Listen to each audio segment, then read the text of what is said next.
How's it going? Coach Justin Blackwell here, and today, in the next minute or two, I want to discuss how to measure and find your distance on the bag. So, with that being said, of course, with your bag in front of you in your stance. Now, when we say measure, there's a lot of ways that we can do this, but let's start with finding our distance, okay? So the way that we typically find our distance is using our jab hand. The reason being, if we can touch it with the jab, then we can touch it with the other hand as well. So all you want to do is make sure that you extend your hand out, your lead hand that is. Again, if you're right-handed, lead is your left, opposite for southpaws and left-handers. You want to extend your hand out as far as possible. Now you noticed when I touched this bag, it actually moved back, which means that I was probably a little too close. I have a little more distance on me. So I'm gonna step back until that bag is straight up. Now I can touch this bag. Now you wanna be able to touch it and hit it at the same time. So if you can touch it, but it doesn't move, that means you're a little too far. You wanna get that right distance. Typically what this means is I can rotate my shoulder over, I can lock out my elbow, and still touch the bag. Now I know it's in distance, okay?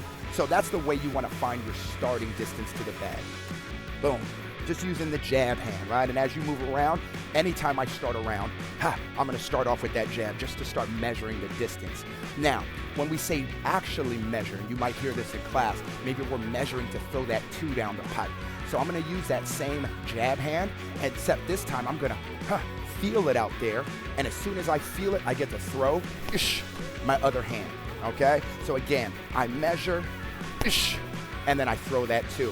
So, what we're gonna do is, when I say measure, you're gonna hold your lead hand out there. Again, if it moves back a little too far, I think that was okay, but if it moves back really far, you're a little too close. Take the step back. And then when I say throw, you're gonna throw that 2, that dominant hand of yours. And then I want you to bring that lead hand right back out. So what it should look like is this. You're gonna measure. When I say throw, you're gonna bring that lead hand right back out. Okay, so let's try that. Measure, throw. Bring that lead hand right back out. Throw. Let's get one more of these. And throw. Beautiful. Now we have the right distance. We know we can touch it with the 2, the dominant hand, that knockout hand, and we know exactly where we should be starting at the beginning of a round by using our jab hand, our lead hand, to find that distance. Hopefully that helps you out in class. Once again, my name is Coach Justin Blackwell. Can't wait to see you on the bag.